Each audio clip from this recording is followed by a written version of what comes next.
G'day fellas and welcome to a casted game of Age of Empires 4. Today we are on Lipany to watch two of the world's best players face off in a ranked battle. Now, don't be confused, you might be looking down here on the mini-map right down here and thinking, wow, hold on a minute Drongo, that looks like a tournament game.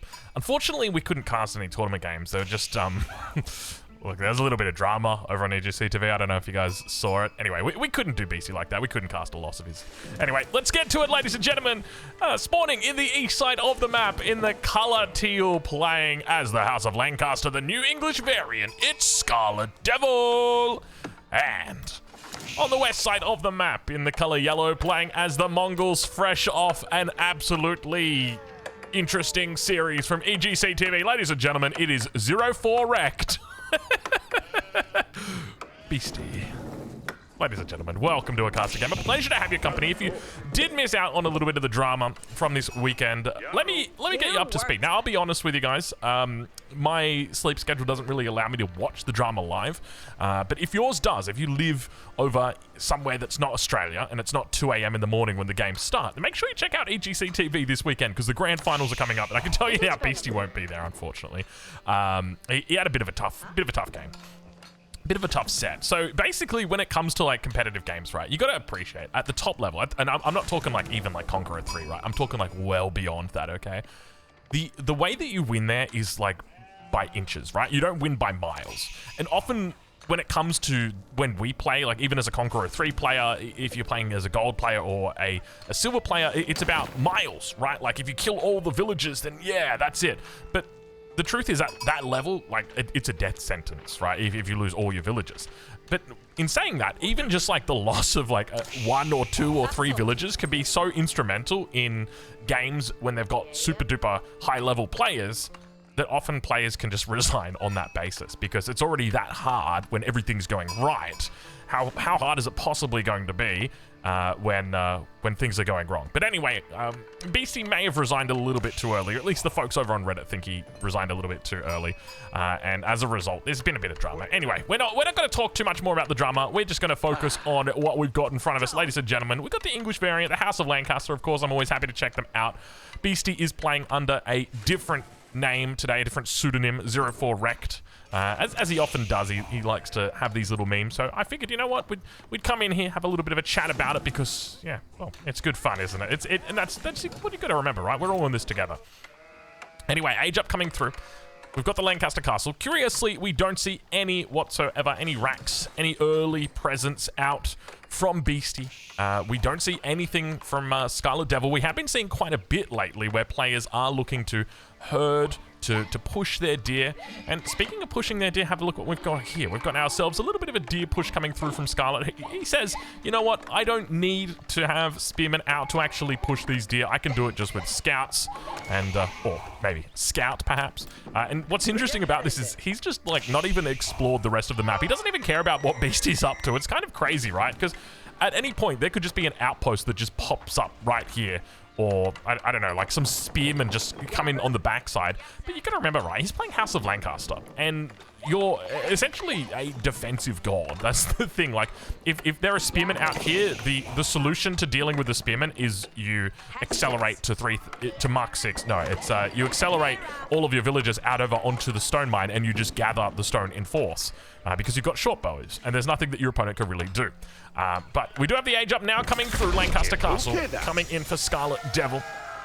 Now, I will also say, as the first of the meta goes down, it's been a while since I've been in the casting booth, so it feels good getting back into it at the moment. It's been a couple days, I'll say that right now. It's been a hot minute. You may have noticed a little bit of idleness on the channel. I can say right now, we have been working on other projects, and often whenever I like start working on a project, and I don't know, maybe people with like ADHD or autism might experience this as well, but I really need to focus. And so like I kind of prepped, I knew that I was going to be doing it. And I kind of prepped and was like, all right, I'm going to get a couple of caster games out, but then I just have to focus. I can only focus on one thing, and it's like the brain doesn't work until I focus. Anyway, we've launched now, so I'm just like, okay, I can get back to casting. I can get back to having fun. I was like grinding 16 hours a day on another project, and now finally it's like, okay, now we can chill out and cast some games. So apologies for the lack of content, but let's get to it because the second mana is now coming up as well. I'm looking forward to seeing what Beasty's going to be throwing down in this game. So far, we haven't seen anything. It looks like it's definitely going to be fast castle. There's no two ways about it. This many vills over here on gold definitely indicates that. He's still got quite a few vills on wood, so it could just be that he's looking to try and grab more pastures, though. I don't really see the whole point of pastures when you do have hunts that are just so frequently, and not frequently, but just so easy to grab. It's not like it's difficult. To grab hunts, but I guess it's one of those things where it supplements you, right? Like it's over the course of the first 10 minutes, that's going to add so much extra food, and that will make the difference, especially if like you're going for a food heavy strategy like a fast castle, then it definitely can make quite a bit of sense. But Beasty out here just being annoying. Third mana now going to be coming up. Professional Scout's going to be coming through for Beasty.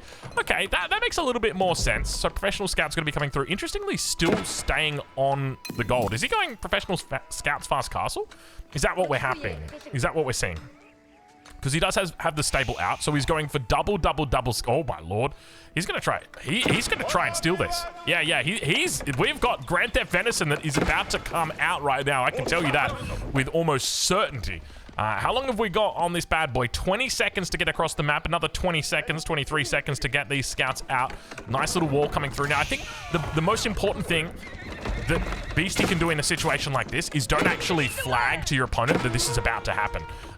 You can see the scout is out here. The scout actually going to go down. A little bit of a mistake here from Scarlet, getting attacked in 2 places, 3 places at once.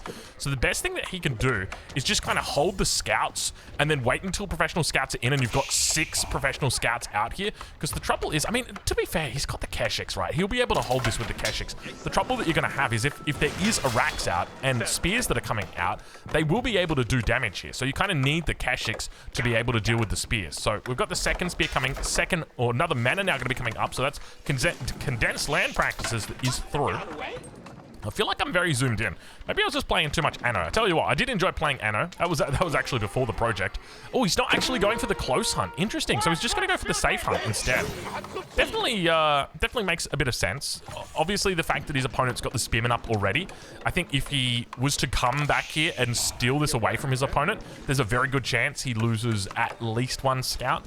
And I guess, to be fair, like, I mean, you do damage to your opponent by denying their hunt, or at least spreading it out, right? So there is definitely that much to be said. But have a look at this, deer stones. What's going on here? Beasty with the deer stones right now. I feel like we're watching an Age of Empires 3 game, and he's looking to drop or put the drop point up here. But Age Up will be coming through shortly for him. Now, by the same token for Scarlet Devil, we might be seeing the same thing starting to come out. You can see that it looks like it's... I would suspect it's probably going to be like a 6 mana fast castle that we'll see. Rax gets cancelled. It could be 6, or it could be 9. He could do 9 as well. Keep that in mind. I wouldn't mind a 9, actually. I think 9's arguably better. It's a little bit slow. After they nerfed it, that's the one issue. Step Redoubt now coming through for Beasty back in the main base. So really looking to just play this one out as not as defensively, but very passively, right? He's got control of the game. You can feel that, but at the same time, he still wants to try and look to establish himself as the tech leader. Now, speaking of tech, have a look at this. He's going to try and rush. You're going to have to cancel that one. That's not coming up. He's going to rush it with 5 vills, but I got bad news for you, buddy. That ain't coming out in 4 seconds, 3 seconds, 2 seconds. You're going to miss yourself. He cancelled. He cancelled and he rebuilt. I think this is one of those things, right, where you should be able to, like, this kind of timing is one of those things that you should be able to kind of get at this stage, like, roughly. It's 3 vills will beat this. That's the thing. So as long as you're building it with 3 vills as you start the technology, you'll be able to build it. You'll be able to beat them. Deerstone's still up here for Beasty. Now, interestingly, he goes for Deerstones and then interstep readout. We don't see him going to Kurultai, because normally you'd be going Kurultai if you're going to play aggressive Deerstones like this. Now we hear those Demi Lancers coming out. Scarlet going to be looking for that age up, so he has gone off stone completely. So it is just going to be the 6 that he starts off with, and that's going to be it for the moment. Beasty on the other side of the map. Oh, that is a lot of vills on gold. Okay, is he dropping Monastery here? He should be dropping Monastery. He's got 9 vills. He'll have Monastery soon. Prayer attempt. Apologies. He'll have that You'll have it soon, but this is a lot of vills on gold. That's the other thing to remember. This feels like, because you got to remember, this is separate out, and we've also got this many vills on gold. So there's a part of me that thinks, is there a world where he goes fast Imperial right here? Because I can 100% see it. Like, it's, if you think about it from the perspective of Beasty right now in this game, he's got demi-lancers to deal with, but it's not like this is difficult to deal with. These units are kind of, they're pseudo units. They're not real units. I'm a real boy. No, you're not a real boy. These are Pinocchios, but they're lying. That's the reality, right? Because they're not real units. They don't do damage. Look at this, 8 damage compared to the 3 armor. When they get the veterancy, it's going to be 4 armor. They're only doing 4 damage a pop. And the Keshiks are healing. You got to remember that when they're attacking, they're healing as well. These demi-lancers, don't give them respect. Especially don't give them the respect of your Keshiks, my friend. How are we doing now? We're up to 4 armor. So it makes it even tougher to take these guys out now. They do get a little bit of extra damage here with the age up that's come through, but more Keshiks now in for Beasty is going to mean it's more trouble for his opponent. And Beasty continues to add in eco upgrades. Have we got it down yet? Archery range is going to be coming in here. Double prayer tent at the south side of the map. So I'm not going to be looking to put the prayer tents on here and go for the double that way. Instead, just going to be throwing down the double prayer tent. He's definitely optimistic. We'll say that much about collecting these relics. We see the first of the shamans on the way out. And it's going to be a white tower here for Scarlet Devil. An interesting decision to go for the white tower. Now, normally I'd say white tower makes sense if you think that you're risking death. But otherwise, King's College just, to me, makes so much sense to do it. I guess there's a world where you play, like, White Tower into Berkshire, and you put the Berkshire down on, like, an AK gold. I guess that makes some decent sense.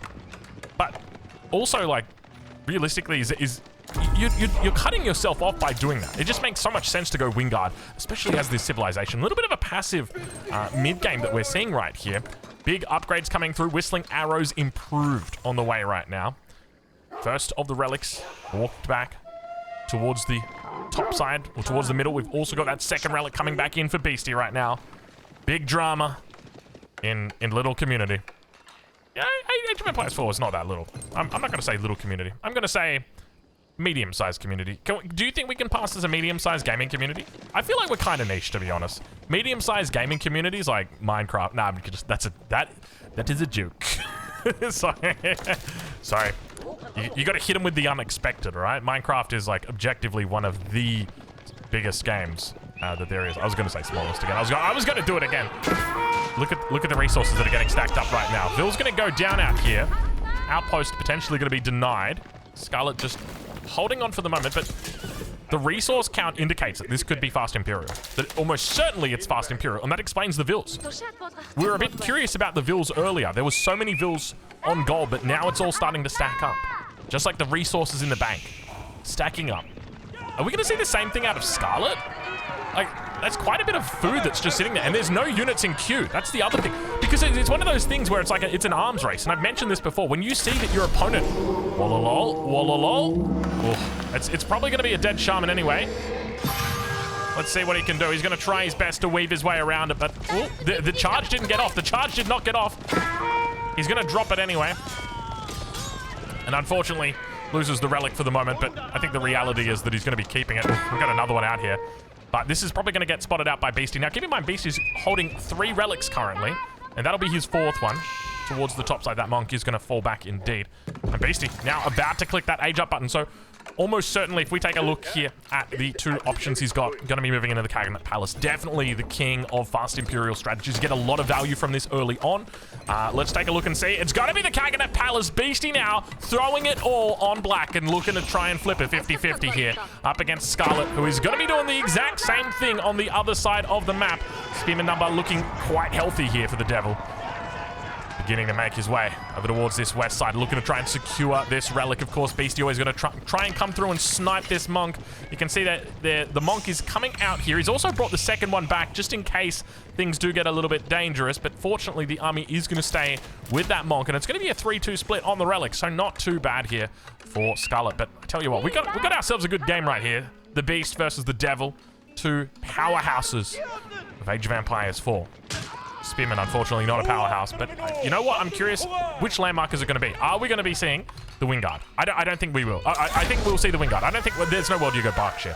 You surely don't go Berkshire. You're not going to go Berkshire. Don't go Berkshire. Okay, thank you. Okay, if there's any chance to win this game, it is by it's by going for the Wingguard. That is for sure. Meanwhile, back towards the base of the beast.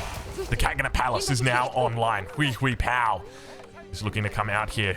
It's a low roll to start things off. Normally, when it comes to the Khaganate Palace, the way that it works is you get a diverse range of armies, but you don't get to choose where they're from or what they are. And there have been games where we've watched players who have gone for the Khaganate Palace, they've been under attack, relying on units from this building, and they've just gotten like Hui Pow into Hui Pow into Hui Pow. I'm not kidding you, triple Hui Pow. And it was like out of the gates as well. I think it was Crackety here who got it as well. It was just such a terrible start for him. It was, I think he ended up winning that game if I remember correctly. Hui Pow's out. What does he get next? Let's take a look. It's going to be a Nest of Beasts. Not too bad. Not a bad roll there. Obviously, it could have been better. You could have got something like the Elite Knights from the Roost. That's very good. We love the Elite Knights from the Roost. Down towards the south. A little bit of a scuffle, but towards the top side, we've now got the Demi-Lancers that have been upgraded. So where does he go from here? My suspicions is he's going to look to try and play into the army, so we know the Garrison Command is very good, and that's exactly what he's going to be doing here. So Garrison Command historically has been a very secretive component of this civilization, but we have seen players realize recently that, hey, it's actually very good. We want to try and be spamming this bad boy out. You basically want to have it on cooldown, being spammed out. It's that cost effective. Let's math it out right now. Come on, folks. Okay, 300, 150. Okay, you got 8 spearmen, so you're talking 8 times 60, so you're looking at 480 food. Not to mention 8 times 20 on the wood, so 160. So you've already paid for it just from the spearmen, not to mention the fact that it's like a lot more food you're actually getting there. On top of that, you get the Earl's Guard on top, because the Earl's Guard comes for free, so that's an extra 120, but you're also getting that in a really short amount of time, 30 seconds. And if you think, how long would it take you to make 9 infantry units over a 30-second period of time? How many production buildings would you need to do that? And the answer is that you'd need 4.5. So you're getting really good value off this as well. It's producing quickly. It's kind of like it's like the Imperial Age Holy Roman Empire Burgrave, basically. That's the best way to think about it. You've got the English Burgrave. That's what we're going to call it right here. This is the English Burgrave. Boom, there it is. There it comes, the English Burgrave. Meanwhile, more spears coming out. And you can see this is playing into the hand of... Well, Beasty is playing into the hand of his opponent quite well here. A lot of spears for a lot of cavalry. He'll be very happy with that. How are we doing back on the Khaganate Palace? We'll check in with it and see. There's the Elite Knights that we were talking about. Always excited to get some of those because they do have the poleaxe upgrade. They've also got the extra health as well. So there's quite a lot of bonuses that you get from it. Let's get one. This one's coming in for the thumbnail right here. It's a beautiful little spot that he's got here, nestled in the valley. That's I don't want to dox myself right there, but that was my primary school theme song. Nestled in the valley, beneath the skies of blue. Yeah. I'm not gonna sing it. I don't want to dox myself any harder. there's gonna be Australians like, I know which primary school you went to, Drongo. That was my primary school. Can you imagine? Can you imagine if we all went to St. Mary's? I didn't go to St. Mary's. I didn't. Look at the Spearman army. Jeez Louise. I tell you what, this is truly it. Imperial Age Burgrave. That is what you're witnessing right here, folks. Look at the amount of units that are out here. He's doubled the unit count from his opponent. And it means that Beasty, realistically here, he needs some way to answer all these spears. Because remember, these are going to be elite upgraded spears eventually. They're not right now, but they will be shortly. And they will be Billman upgraded. There we go. Elite upgraded spears. You know what's funny is, like, we clicked on them. They said veteran. We looked up here. There was no elite upgrade. And literally in that time, they went from veteran to elite. So your eyes probably caught it. My eyes didn't because I was looking up here. It's one of the small little details. Yeoman number's starting to look quite decent as well. Yet to pick up either of the 2 later options, but the infantry number is decent here. My main fear when you've got this many billmen is you do kind of have this problem where you've just got one single unit type, right? And if there's something that can decimate that, in this case, realistically, there's nothing really here. Maybe your hand cannon is, maybe your nest of bees.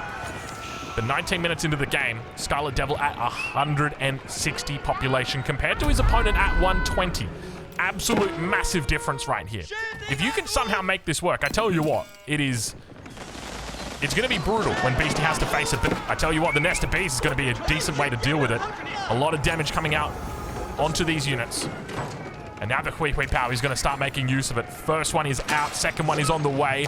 Should be coming back here. There it is. Was doing a little bit of reconnaissance back towards the other side. It looks like the wall has gone down completely at the front. I think he's just deleted it, maybe. We've got the house now starting to burn at the back. Towards that north side, spears are going to clean up the shaman, prevent it from coming out. And now Beasty's going to start setting up camp. We often see Mongols do this. And the reason why they love to do it is because it's very easy for them to set up an Uvu, just let it chill, and then build themselves a whole bunch of sprinkled emplacements on these outposts with all that free stone that they're getting. The Nest of B moving forward, and you can see that's exactly what he's going to do. Nest of B, unfortunately. The Nest of B, a little bit too early right there. Hand cannoneer number is building. You can hear them firing off. Spearmen moving out across the map. I'd be careful about fighting this right now. I don't like the positioning that he's got. Yeoman numbers starting to look a little bit better. They've got their elite upgrades. Now going to push through. Big shots onto the back line. Spearman moving up around the outside. He's got beautiful numbers here.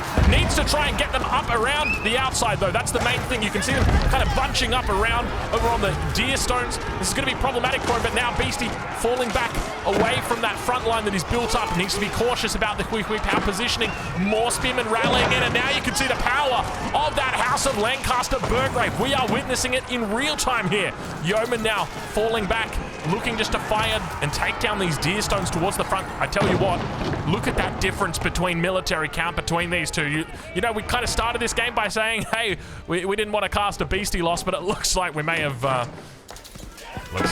found ourselves in a Beasty loss. Ladies and gentlemen, look at, oh my God, look at the difference. It's absolutely brutal. 100 military population against 40 right now. How does he possibly hold it from here? I think if you were gonna, oh, you know what you could do? You could do what he's doing right now. You could go Mangudai. Yeah, Mangudai totally mess with this because the Mangudai just kite forever. There's no counter that you've got to the Oh, Yeoman are kind of good. You probably don't want to be fighting this though, I'll say that much. Yeoman gonna keep kiting. Big shots off. Decent damage done. Spearman getting broken down. This front line. I think at this stage what you want to do as Scarlet, you want to be investing 100% of your resources into Yeoman, with the exception of just keeping this on repeat, obviously every 30 seconds. You want to be spamming that bad boy out. But I think the main goal here is just to really build that Yeoman number, and you can see that's exactly what he's doing here. 4 Yeoman in the queue here. The next big question you've got is how do you deal with siege, though? He's going to try and cap the sacred side or decap the sacred side. Treb also going to be coming out for him. Deer stones taken down completely. It's just going to leave only the army here. And now on the back line, look at the Mangudai firing off together with the horse archers. Yeoman going to deal some decent damage here, but the archer number, while it's decent for Scarlet, has really started to fall on the side of Beasty. He's got to be cautious about overextending. Now the Hui Pow's going to go down. First one's down, second one about to go down, and the third one might be the Beast himself as the Devil looks to clean up. 71 military population against 28. He's in a bit of a tough spot here. We know that siege is already out. It's the double trebuchet on the way towards the base of the Mongols. 0-4 wrecked, about to be 0-5 wrecked in this game. That is for sure. Beasty now on the defense, holding the line. The stable numbers, have a look at the stable numbers he's got. Not a whole lot of resources in the bank. Decent control coming out from him. And now the Mangudai towards the back of the base. You look at how he's just kiting away these units. I will state that I think the Yeomen are doing decent on this defense. Yeomen firing off. Good dodge from Beasty. Only loses the one. Not too bad. And what started off as a bit of a slow early and mid game is definitely built to a powerful crescendo right here in this late game. 24 minutes into the game, both of them Imperial. Have a look at that difference in military between these two. Beasty now outnumbered more than 2-1, looking closer to about a 3-1, maybe even a 4-1 at this stage of the game. The only thing he's pegging his hopes on right now is that Mangudai. A whole bunch of buildings towards the front of the base going to start to go down. Vils rushing them up as quickly as they can. And the Devil knocks at the door of the Beast and says, hey, how you doing? I don't know, what would the Devil say to the Beast? Can you play me the best song in the world? And then they played the best song in the world. Or at least it just so happened to be the best song in the world. It wasn't this song. Oh, Beasty from behind, Beasty from behind. Beasty from behind now, looking to pick up the trebuchet. Try and slow this push down a little bit more. Plenty of spears here, going to be able to catch the Keshik. But now towards the base, Vilcount going to start looking a little bit sad here. The units have been baited away. He's managed to bait it away, and with that, he buys himself time. We'll be able to run into the Vil line. Watch that Vil count, bottom left-hand corner. 14, 15, 16. I'm just counting. At this point, it's counting with Drongo. He's up to 19. He's up to 20. Beasty looking for a way back into the game. He thinks he's found it. It's just by taking out the enemy villagers. It's a classic Mongol move. And who better to do it than the Beast himself? Ladies and gentlemen, look at this. He clears up all of these villagers that were on the gold mine. 148 left to go. He's taken out 32 in this last little brawl. Now towards the front of the base, the spearman number starting to look quite healthy for his opponent. We'll check back in as the new Khan rises and see how Scarlet's doing. You can see he's definitely taken a lot of wind out of the sails here for Beasty. Meanwhile, towards the back, all the yeomen have been brought back here. Exactly what he needs. Beasty can totally turn on his opponent here. Palace Guard's coming out. How do you deal with all the Mangudai if you've only got ranged units, or rather melee units at the front here? All the yeomen have been brought back to deal with these Mangudai here, and now they're just going to get a free pass as they run out the base. Oh, I say that, and they cop a little bit of flack right there. Meanwhile, we'll check in with Beasty and see how he's doing. I tell you what, if there's ever been a time to... I was going to say, if there's ever been a time to attack, it's now, but I don't know if attack is the right word. Skirmish is kind of what I'm thinking at this stage of the game. Numbers looking decent when it comes to the pastures. 9 out of 9 on the mana count for his opponent. You know what? I'd love to see for the Mongols a mana count. Yo, Winston, write that down. Mana count. And now Beasty towards the front. 41 against 107. He's going to try and fight an uphill battle here. Working down the opponent. 26 minutes into this game. Towards the back. The Keshiks just fire off. They've got beautiful spacing in here. Look at the yeomen. They're struggling to make connections here. Meanwhile, all of these Mangudais are getting shots off. They're slowly tearing these units down. Towards that east side, the Mangudai now going to be coming back through very low health on them. And Beasty tearing apart the front here. Vil count, 33 lost. So he's definitely up on that Vil count at the moment. Continues to kite back, falling away from this front line. Yeomen have finally arrived, but I think Scarlet's made a bit of an error here. Even though he's 3-1 against the opponent on that military count. I think the error in this situation is the fact that he fought without the Yeomen. Yeomen moving up. Where's the spears? Where's the spears? There's only 9 spears. There's only 9 spears. He doesn't have a lot. Look at the cavalry count here from Beasty. This could be a cleanup. He could 100% clean up here, despite look at the difference. Mangoes. Double mangoes coming out. Has he picked up the upgrade? Not quite yet. It's not on the way in either, so don't expect it. Double mango, big shot, off the top rope. It's decent, hits it out 3 or 4, and now all the elite knights coming in from the Kaganet Palace on that front line. Mangudai's on the back, teeing off towards all of these enemy units. The spears have been cleared. He's got 2 left. 7 more coming in the queue, apparently. There's 7 more alive somewhere on this map. He's cleaning out. The Mangonels are going to go down, but still at the same time, the Mangudai are what stand. It's double Mangonel coming back out again. Scarlet Devil's been repelled. Somehow, someway, the Beast has come home today. And ladies and gentlemen, somehow, Beasty has come out of this victorious. Ladies and gentlemen, what an incredible game from the Beast. What a play. How does he do that? Well, I gotta say, it's gotta be the Mangudai. Anyway, ladies and gentlemen, go check them out. It's a Beasty victory that we managed to see today, and he evens up the score 1-4.